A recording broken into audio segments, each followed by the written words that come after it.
Yes, welcome to a special edition of the France 24 debate. 1 month ago today, the Syrian capital awoke to its heaviest fighting till then. France 24, Mathieu Mabin and Sophia Marin went in shortly after under cover. What they brought back was a report that shows that the Battle of Damascus had already begun. We'll be speaking to Sophia and our other two guests, both longtime opponents of the Assad regime. Here in Paris, Haitham Mana of the National Committee for Democratic Change. Thanks for being with us again. And from Washington, the Syrian National Council's Radwan Ziadeh. Thank you for joining us. Your reactions, by the way, welcome on our Facebook page, and on Twitter you can find us at François F24.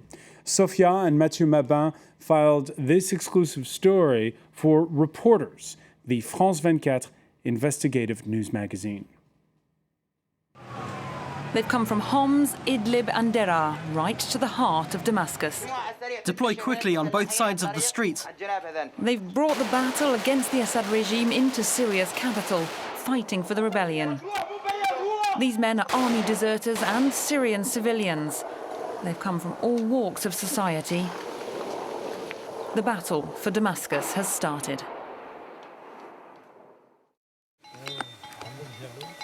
This is the border area between Syria and Lebanon. There are no official markers or customs posts. The mountains form a natural barrier. These hills have long been home to smugglers, but since the start of the conflict in Syria, they've also become a gateway for rebels. Damascus is 70 kilometers away, but the war is being fought even here, on the edge of Syrian territory. The Syrian army has surrounded the entire area. Here, they're positioned at Bludan. They bombed the towns of Soraya and Zabadani from there. As usual, Zabadani endures a brutal wake-up call this morning. The town has been bombarded for 5 months. Most residents have fled, but in some districts, rebel fighters are hanging on, hoping to head to Damascus. Aside from the continued shelling, there's more bad news for the fighters. Overnight, government troops have moved closer, tightening their stranglehold on the town. This man in the black hat is Reyes, the leader of the rebels in Zabadani. On his right is his second-in-command. The perimeter is completely surrounded. There are more than 60 army positions around us, with 3 tanks at each. The rebels are surprised. An unofficial deal had recently been negotiated with the Syrian army. They'd agreed tanks would stay away from rebel areas, which isn't the case today.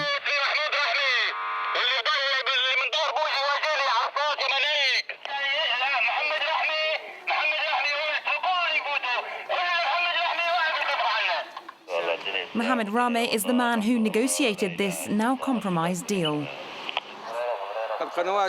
This kind of people act as middlemen with the regular army. That's how we communicate with the army.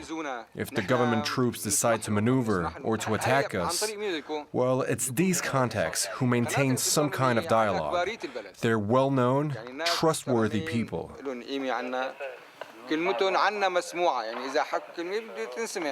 Act like a man and don't let anyone approach you. Mohamed Rameh or anyone else. Stop shouting and annoying everyone. If you really want to fight, go on and do it, even if Mohamed Rameh's with them. Battles in Zabadani have become common, and it seems there's no minimum age for getting involved. Ibrahim has just turned 16. He's the oldest son of rebel leader Reyes. He takes us to see just how close the regime tanks have come. Ibrahim has come of age in this battleground, his now ravaged hometown.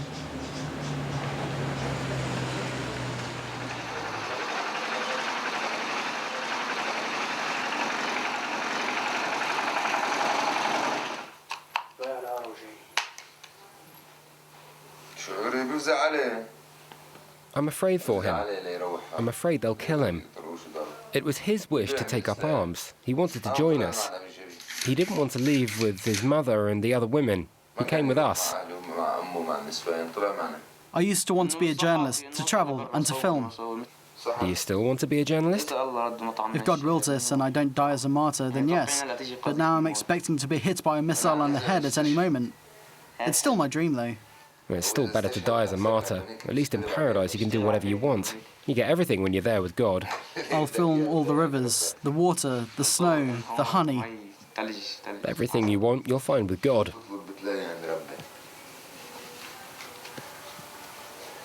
The rebels receive orders. Reinforcements are needed in Damascus. Reyes is overseeing the transfer of his men. It's a highly dangerous task. The first step is to get past the tanks on the outskirts of town. His son is also making the trip. Why are you showing your weapon, you idiot? Do you want to bomb your face off? Put it away inside, you donkey. You can hide your gun up your arse if you need to. Just don't let me see it again. They switch cars and drive down small country tracks. Reyes constantly radios ahead to check the way is clear. On every journey like this, scouts check the way ahead, on motorbikes or on foot. The rebels call these men alarm bells. The closer to Damascus they get, the tighter the mesh of regime security.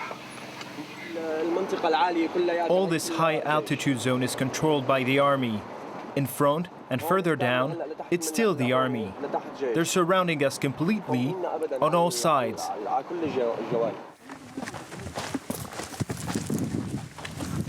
To advance through army lines, the rebels have to walk, even crawl at times. Damascus is now just a few kilometers away, protected by a large military blockade. Here, regime tanks are positioned only a few dozen meters apart.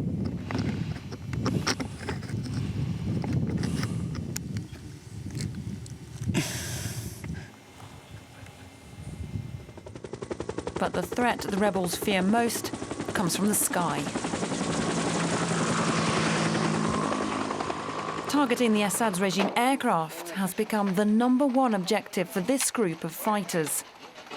We're now only 5 kilometers from Damascus, in the rebel-held suburb of Routa.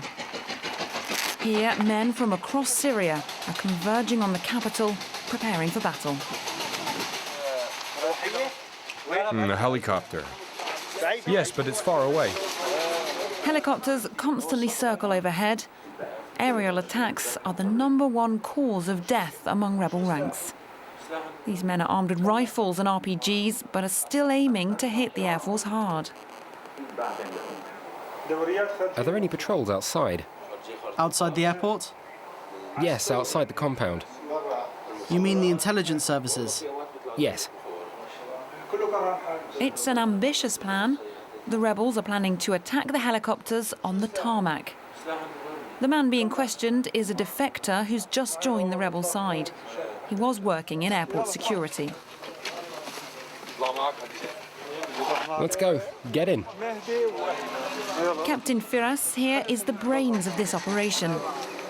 He's a former army officer, and before the attack, he wants to carry out detailed reconnaissance of the airport.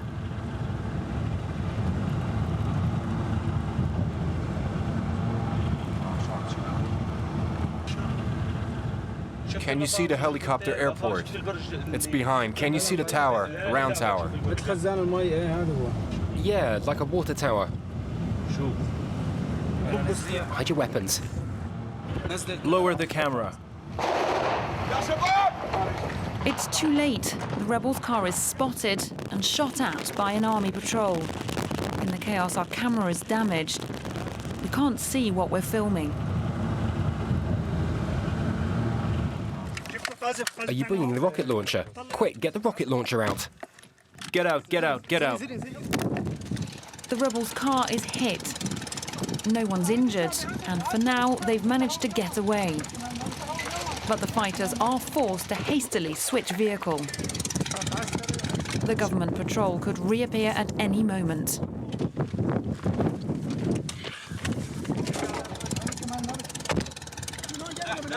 Open, open, open. Come on, leave everything and just come. The sabotage operation hasn't even begun. But it's already ended in fiasco. The army helicopters continue to circle overhead. On the ground, it's the same every evening. Sunset brings a fresh manhunt. The rebels' scouts or alarm bells are back at work, trying to sniff out danger. This close to Damascus, even seemingly peaceful orchards are crisscrossed by government troops. The rebels work with locals to try and keep track.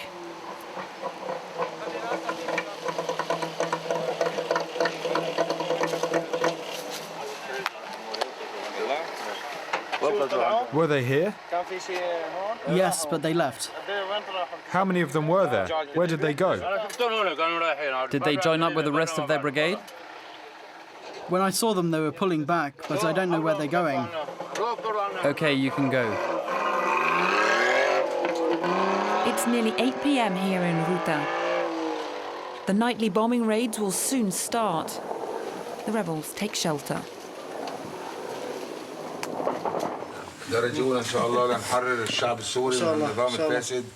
Our priority is to free the Syrian people from this corrupt and fascist regime. It will be a long road. We're an educated people. There's an elite here. Army officers, academics, lawyers. You can hear the bombing. The planes bomb us night and day. Mortar shelling too.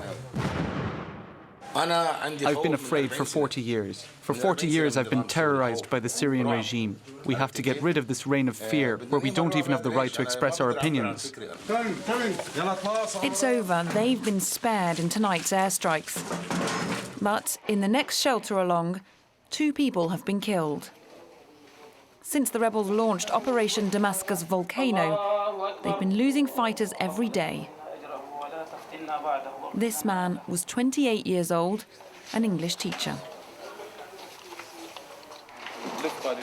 His funeral, like many now, is hasty and secret. He's buried in the ground just outside, under cover of darkness. There's little time to mourn, and this being war, the fighters' mood quickly changes. They need to let off steam.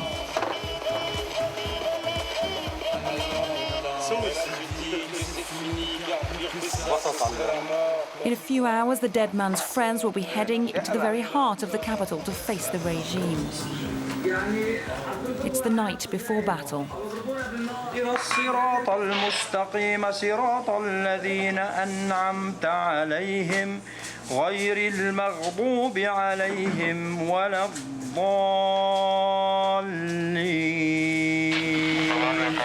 اللهم دمر ملك بشار وانزع الملك منه انتزاعا اللهم لا تجعل بآل الأسد علينا سبيلا وانصرنا عليهم نصرا عزيزا مؤزرا يا رب العالمين. Damascus. At first sight, the city looks calm, but all night long, small units of rebels have been sneaking in, infiltrating different districts, using passageways, even the sewers. By morning, some 300 Free Syrian Army fighters have entered the district of Tadamoun. The rebels have staked out their battleground. They say they're waiting for an attack by the army. They know we're here. They could come at any moment. In the background, though, tensions are already boiling over. What are you doing here? No, I'm not a Shabiha. I swear to you, I just came here to buy some cigarettes. The Shabiha. I swear to you, I just want to buy cigarettes. The Shabiha are pro-Assad militias in the pay of the regime.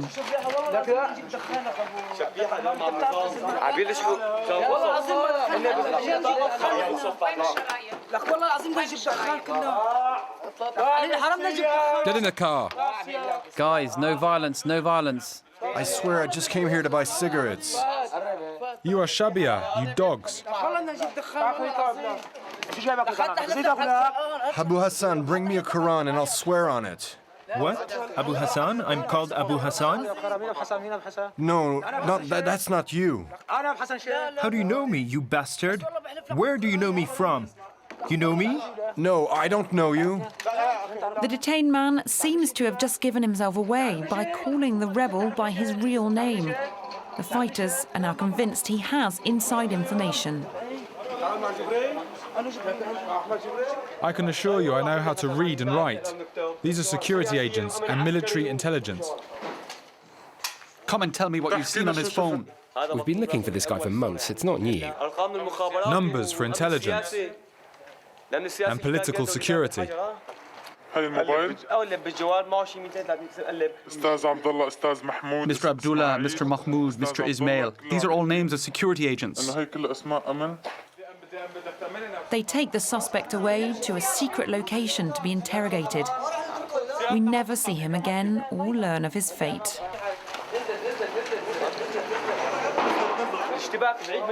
It fell there, come. There's an injured man, go on.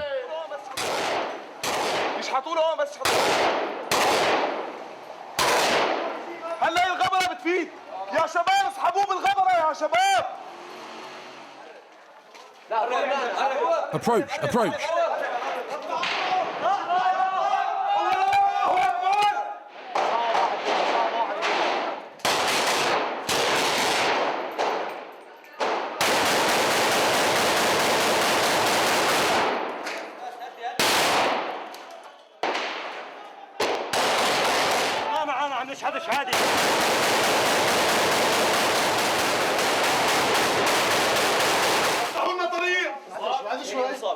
Over here, over here.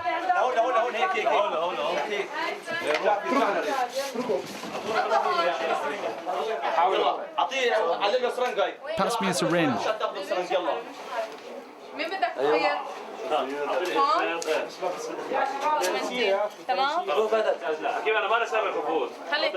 Battle breaks out and the number of wounded rapidly increases. Those who can be evacuated are brought to this makeshift clinic hidden in an apartment. It's impossible to count how many casualties there are in Damascus. In the fighting and fear, it's deadly chaos. Who's been killed? 2 children. My mother, my father and my aunt. All in the same house. The house was bombed. How old were your children? They were twins, 3 years old. Amid fierce fighting, the rebels are eventually driven out of Tadamoun. But they vow to fight back, pledging that the battle for Damascus has only just begun. And once again, Sophia Amara and Mathieu Mabin coming out of Damascus on August the 5th. How much has the capital changed since? Well, it's changing every day because, as we saw, the battle for Damascus has started, but it's taking to the freedom fighters, as they call themselves, a lot of time because Damascus is under siege. What I can say after entering Damascus, and I must admit that it took us 8 days, which means really that the regime doesn't want anybody to get in, and especially warriors and weapons. Damascus has changed because for many years, many decades, Damascus was really under control of several security services. And now there are tanks everywhere. And it's a war explosion. zone. It's a war zone. When we come back, we'll get reaction from our panel to what they just saw and the strategy of both sides. This is the France 24 debate.